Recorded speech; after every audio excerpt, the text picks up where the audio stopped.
찬송가 394장 함께 찬양하시겠습니다.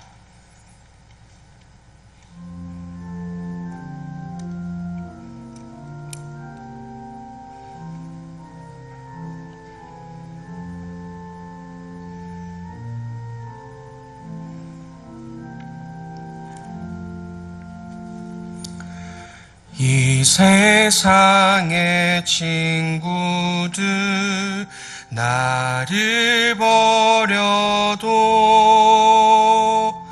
나를 사랑하는 이 예수뿐일세.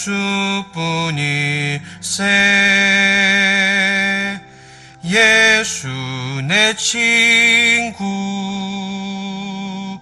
날 버리지 않네. 온 천지는 변해도 날 버리지 않네. 검은 구름 덮이고 광풍이 일어도 예수 나의 힘 되니 겁낼 것 없네. 예수 내 친구 날 버리지 않네. 온 천지는 변해도 날 버리지 않네. 괴로운 일 당해도 낙심 말아라. 영원하신 주 능력 나를 붙드네. 예수 내 친구 날 버리지 않네. 온 천지는 변해도 날 버리지 않네. 사랑하는 하나님 아버지, 영원부터 영원까지 우리를 품으시며 보호하시고 우리를 늘 보존하시는 삼위 하나님의 크신 은혜에 감사합니다. 아버지 하나님, 코로나의 상황에도 불구하고 또한 각자의 처소에서 주님께 나아갈 길을 열어주시니 감사합니다. 아버지께서 이렇게 또한 우리의 교제를, 또한 우리의 말씀의 교제를 이어가게 하시니 감사합니다. 아버지 하나님, 각자의 자리에서 더욱 겸손하고 낮아진 마음으로 주 하나님께 간구하며 주 하나님만을 도움 삼는 우리 모든 성도들 되어줄 수 있도록 인도하여 주시옵소서. 이 세상 그 무엇도 우리의 도움이 될 수 없으며 이 세상 그 무엇도 우리의 갈급함을 채울 수가 없으니 오늘 이 시간 우리가 사슴과 같이, 신의 물을 찾는 사슴과 같이 아버지 하나님을 찾습니다. 아버지 하나님, 우리의 유일한 생명의 근원이시며 우리의 갈증을 해결하실 우리의 유일한 영혼의 충만을 채우실 분이심을 이 시간 고백하며 나아가오니 아버지 하나님, 오늘 이 시간 주 하나님 만나게 하여 주시고 그 크신 은혜 속에서 영원한 평강을 누릴 수 있는 이 시간 되게 하여 주시옵소서. 우리의 교회를 날마다 붙드시어 주 하나님의 말씀 앞에 우리를 날마다 세우시오며 그 말씀의 흥황함을 경험할 수 있도록 우리를 다스려 주시옵소서. 감사드리오며 구주 예수님의 이름으로 간절히 기도드립니다. 아멘. 오늘 함께 보신 말씀 시편 42편입니다. 시편 42편 1절부터 11절까지 말씀 우리 함께 한 목소리로 읽도록 하겠습니다.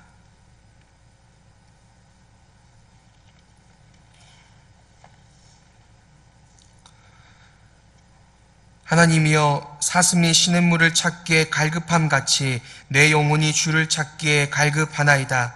내 영혼이 하나님 곧 살아계시는 하나님을 갈망하나니 내가 어느 때에 나아가서 하나님의 얼굴을 배울까?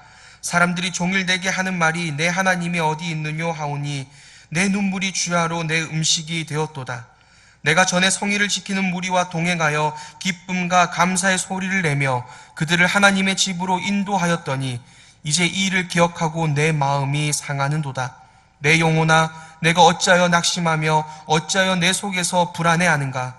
너는 하나님께 소망을 두라. 그가 나타나 도우심으로 말미암아 내가 여전히 찬송하리로다. 내 하나님이여, 내 영혼이 내 속에서 낙심이 되므로 내가 요단 땅과 헤르몬과 미살산에서 주를 기억하나이다. 주의 폭포 소리에 깊은 바다가 서로 부르며 주의 모든 파도와 물결이 나를 휘쓸었나이다. 낮에는 여호와께서 그의 인자하심을 베푸시고 밤에는 그의 찬송이 내게 있어 생명의 하나님께 기도하리로다. 내 반석이신 하나님께 말하기를 어찌하여 나를 잊으셨나이까? 내가 어찌하여 원수의 압제로 말미암아 슬프게 다니나이까 하리로다. 내 뼈를 찌르는 칼같이 내 대적이 나를 비방하여 늘 내게 말하기를 내 하나님이 어디 있느냐 하도다. 내 영혼아, 내가 어찌하여 낙심하며 어찌하여 내 속에서 불안해하는가? 너는 하나님께 소망을 두라. 나는 그가 나타나 도우심으로 말미암아 내 하나님을 여전히 찬송하리로다. 아멘. 할렐루야. 늘 우리를 지키시며 보존하시는 삼위 하나님을 찬양합니다. 오늘도 그 날개 아래 온전한 평안과 만족을 누리시는 모든 성도님 여러분 되시길 간절히 소망합니다. 오늘 시편 기자는 누구인지를 모릅니다. 고라 자손이라고는 하는데 정확하게 저자를 특정할 수는 없습니다. 학자들은 다양한 견해를 내어놓습니다. 먼저 다윗이라고 말합니다. 마치 반란에 의해 쫓겨난 다윗의 상황과 오늘 본문이 딱 들어맞다는 것입니다. 원수들의 조롱과 성전에 나아가지 못하는 그의 고통을 잘 표현하는 것만 같습니다. 그리고 바벨론 포로에 잡혀간 이스라엘 백성이라는 주장도 있습니다. 포로로 잡혀가서 세상의 조롱 앞에 늘 가슴 아파하던 그 백성의 모습과도 같기 때문입니다. 하지만 오늘 시편은 저자가 누구인지 모릅니다. 그리고 누구인가가 중요하지도 않습니다. 왜냐하면 모든 성도들의 상황이기 때문입니다. 그 어떤 성도든 간에 이 본문을 대입하면 모두가 이 본문에 해당되기 때문입니다. 오늘 본문은 우리가 인생을 살아가다가 참 힘든 고난을 당할 때에만 묵상하는 본문이 아닙니다. 성도가 살아가는 삶의 모습, 그 속에서 묻어나오는 반응이 보여지는 것입니다. 요즘 학생들이 학교에 가서 식사 기도하기가 참 힘들다고 합니다. 단순히 그 학생들에게 너는 왜 그렇게 믿음이 부족하냐, 나는 그렇지 않았다라고 다그치기에는 학생들이 당하는 상황이 매우 고독합니다. 하나님이라는 눈에 보이지도 않는 것을 신앙하고 있는 모습은 오늘날 세상 사람들 눈에 전혀 정상적이지 않기 때문입니다. 깊은 그 세상 속에서 누리는 외로움, 그 깊은 고독을 느끼게 되는 것입니다. 아무리 우리 주변의 지인들이 다 교회 다니는 사람들이라 할지라도 이 외로움은 여전히 존재합니다. 우리가 접하는 TV나 뉴스, 드라마 모든 영역에서 무신론이 팽배합니다. 성경과 배격되는 내용들이 마치 진리처럼 여겨지는 것을 그냥 지켜보아야만 합니다. 생각해 보십시오. 만약 여러분의 가족이 만약 온 세상의 조롱을 받는 상황이라면 어떻겠습니까? TV를 켜도 인터넷에 들어가도 온통 여러분의 가족을 부정하는 내용들이 가득하다면 어떠하시겠습니까? 마찬가지인 것입니다. 우리 영혼을 보존하시고 우리를 늘 지키시는 우리 하나님 아버지를 늘 부정하는 세상 가운데 성도는 마치 내던져만 있는 것 같은 그런 고독을 우리는 느끼게 되어지는 것입니다. 그래서 우리 또한 알게 모르게 또한 은연중에 3절의 상황을 살게 되는 것입니다. 사람들이 종일 내게 하는 말이 내 하나님이 어디 있느냐 하오니 내 눈물이 주야로 내 음식이 되었도다. 세상은 하나님을 인정하지를 않는 것입니다. 또한 10절을 보면 내 뼈를 찌르는 칼같이 내 대적이 나를 비방한다라고 말합니다. 뼈는 감추어져 있지요. 살에 감추어져 있습니다. 그런데 그 뼈를 찌르는 칼이라 함은 즉 내 속 깊이 상처를 남기고 이제는 내 영혼에까지 치명상을 남기는 공격을 늘 받고 있다라는 것입니다. 너무나 고통스러우니 이제 하나님을 원망하기까지 합니다. 원망하듯이 주 하나님께 간구합니다. 9절입니다. 어찌하여 나를 잊으셨나이까? 내가 어찌하여 원수의 압제로 말미암아 슬프게 다니나이까? 우리도 살다 보면 왜 하나님 그냥 가만히 계신 거지? 도대체 어디 계신 거지? 나와 함께 하신다던 그 약속은 거짓이었나? 그러한 고독과 아픔을 느끼게 됩니다. 이러한 상황 속 우리는 어떻게 해야 하겠습니까? 오늘 시편 저자는 그 상황을 이겨나갈 아주 귀중한 방법을 보여주고 있습니다. 오늘은 이 방법을 함께 살펴보겠습니다. 이를 통해 늘 하나님 한 분 더욱 깊이 의지하게 되시길 소망합니다. 오늘 본문은 조금 독특한 구조로 이루어져 있습니다. 1절부터 4절까지 저자가 탄식을 내뱉습니다. 그의 고통을 하나님 앞에 마구 토해놓습니다. 그리고 또한 6절부터 10절까지 탄식과 기도를 또한 하나님 앞에 고백합니다. 앞서 우리가 살펴보았던 그 내용들 말입니다. 그런데 그 사이에 반복적으로 등장하는 어구가 하나 있습니다. 그것은 바로 5절과 11절입니다. 5절과 11절은 성도가 자기 자신에게 명령을 내리는 내용입니다. 그런데 어떤 명령을 내리고 있을까요? 하나님은 멀리 계신 것만 같고 탄식하고 아픈 상황이니까, 세상의 조롱 앞에서 주눅들고 있는 상황이니까 그냥 내 영혼아 하나님을 떠나서 세상과 함께 살아라, 그게 더 편하다라고 명령하는 것일까요? 아니면 이제 자기 자신의 힘으로 이 상황을 이겨내라고, 그렇게 불굴의 의지로 이겨내라고 독촉하고 있는 것일까요? 아닙니다. 그 내용은 소망을 하나님께 두라입니다. 이상하지 않습니까? 이 시편 기자는 지금 상황이 나아진 것도 아닙니다. 탄식하며 아파하는 저자가 자기 자신에게 명령하기를 소망을 하나님께 두라라고 말하고 있는 것입니다.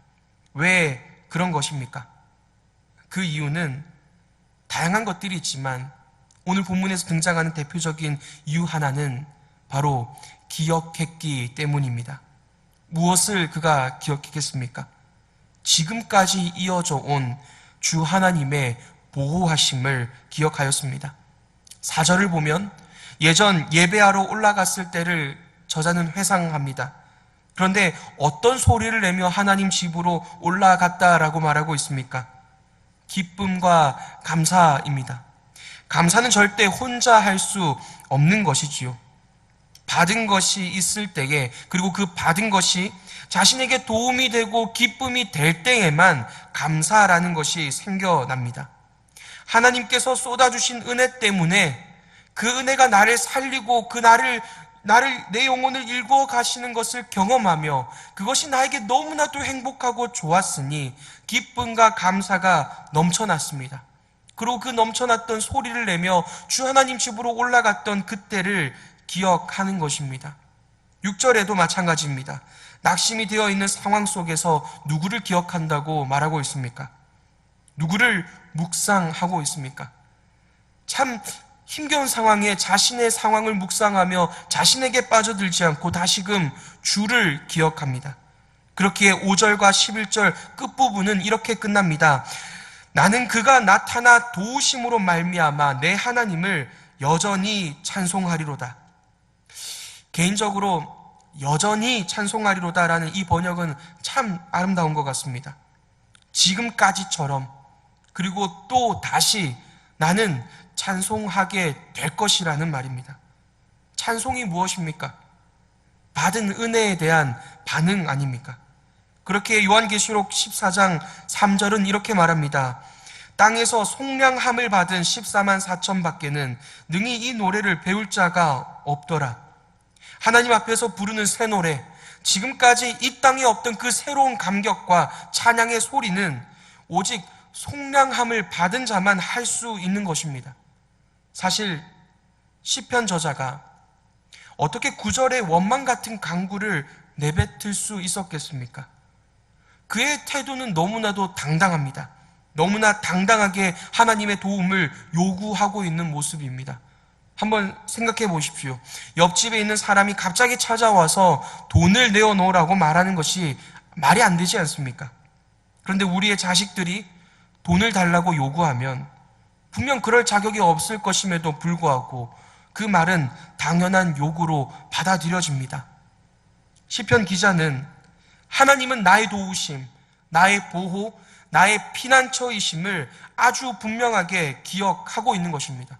물론 지금의 상황은 너무나 좌절스럽지만 그 이전에도 나를 고난에서, 나를 고통에서, 나를 영원한 지옥의 고통에서 건져내신 그 이의 기쁨과 그 이로 말미암는 감격과 감사가 다시금 기억나는 것입니다. 아니, 이미 그의 영혼에 새겨져 버린 것입니다. 그것이 너무나 확신되어지기에 당당하게 하나님께 요구하고 있습니다. 우리가 이 땅에서 낙심될 때에 우리는 되돌아보고 기억해야 합니다. 지금까지 하나님께서 우리의 삶에 얼마나 신실하셨습니까? 지금 우리의 삶이 있기까지 얼마나 오래 참으셨고 우리를 위로하시고 우리를 인도하셨습니까? 그냥 예수님, 저 오래전 초대교회 성도들이 신음할 때 바로 오셨어도 됐는데 오늘날 지금까지 우리의 영혼을 구원하시기 위해 주 하나님께서 우리 하나 버리지 아니하시고 우리를 구원하시고 우리를 그 영원한 집으로 인도하시기 위해 이 땅 가운데 저질러지는 죄의 만행을 얼마나 오랫동안 참고 계십니까? 잠깐 멈춰서서라도 우리는 지금 우리가 있기까지의 그 하나님의 일구어오신 그 하나님의 일하심과 그 하나님의 신실하신 인도하심을 기억해내야 하는 것입니다. 하나님을 향한 이 확신이, 결국 이 믿음이 우리를 승리케 하기 때문입니다. 이 기억은 결국 우리로 하여금 1절의 고백을 만들어냅니다. 하나님이여, 사슴이 시냇물을 찾기에 갈급함같이 내 영혼이 주를 찾기에 갈급하나이다. 사실 지금 저자가 있는 장소는 6절에서 말하듯이 학자들은 이곳이 물이 풍부한 곳이라고 말합니다. 이곳에는 요단강 상류 지역이기에 폭포 또한 있습니다. 그래서 7절에 비유가 가능하게 된 것이었습니다. 사실 상황적으로는 자신의 목마름을 아주 쉽게 채울 수 있는 그러한 장소에 있습니다. 하지만 자신의 영혼의 목마름까지 채울 분은 오직 주 하나님 뿐이심을 그는 지난 시간 동안 인도해 오신 하나님의 그 이끄심을 통하여 배워왔던 것입니다. 성도님 여러분, 우리는 누구의 도움과 누구의 신실함으로 지금까지 살아온 것입니까? 세상은 맹인처럼 알지 못합니다. 그래서 고백하지도 못합니다. 그런데 여러분마저 세상처럼 눈을 감고 있으면 안 되지 않겠습니까? 우리를 주 예수께로 이끄시기 위해 하나님께서 우리네 삶을 어떻게 섬기시고 어떻게 용납하셨는가를 이제는 기억하셔야 합니다. 그 기억이 결국 세상을 이겨내는 믿음의 고백으로 바뀌는 것을 또한 경험하셔야 하는 것입니다. 오늘도 이 세상을 살아가는 성도의 신음과 탄식이 마치 오늘 본문의 시편 기자처럼 터져 나올 때에도 우리의 영혼에 새겨 놓으신, 아주 깊이 새겨 놓으신 그 하나님을 아는 지식과 그 하나님을 아는 기쁨이 우리의 영혼을 보호하고 붙들 수 있도록 간구하시며 다시금 우리를 신실하게 인도하신 그 주 하나님께로 우리의 시선이 옮겨질 수 있도록 오늘도 간구하시고 주 하나님 앞에 엎드리시는 모든 성도님 여러분 되시길 간절히 소망합니다. 함께 기도하며 나가겠습니다. 하나님만이 우리의 참된 도움이심에도 다른 도움을 꿈꾸며 살아왔던 우리가 이제는 하나님의 도우심을 기억할 수 있도록 기도해 주시길 바랍니다. 또한 그 누구보다 어려운 핍박과 고통의 자리를 통과하고 있는 우리의 성도들을 생각하시면서 그들의 삶에도 깊은 평안이 깃들도록 함께 중보해 주시길 바랍니다. 함께 기도하겠습니다. 사랑하는 아버지 하나님, 우리를 날마다 신실하게 붙드시며 보호하신 주 하나님의 이끄심이 내 삶에 충만합니다. 지금 나의 삶이 있기까지 아버지께서 나를 용납하셨고, 지금 내가 있기까지 주 하나님이 나를 붙드셨으며, 참으로 모든 것이 주 하나님의 은혜라 고백할 수밖에 없는, 절로 우리 마음 가운데 겸손이 생겨날 수밖에 없는 아버지 하나님의 귀한 인도하심이 우리 삶에 충만하였습니다. 아버지 하나님, 그럼에도 불구하고 하나님을 인정하지 않는 이 세상 속에서 하나님을 도무지 인정하지 아니하려 드는 아버지 하나님, 내 영혼의 깊은 의심과 죄악 속에서 살아가는 것이 너무나 고통됩니다. 아버지 하나님, 탄식이 터져나올 때도 있습니다. 믿지 아니하는 이들 속에서 살아가는 고통 가운데 신음하는 우리의 성도들도 있습니다.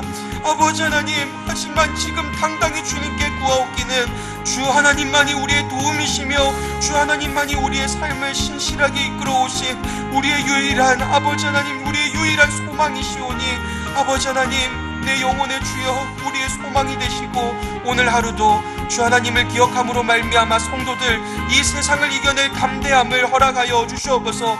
주 하나님을 기억함으로 말미암아 이 세상 속에서 주 하나님의 그 신실하심을 능히 증거해내는 모든 성도들의 삶이 되어줄 수 있도록 인도하여 주시옵소서.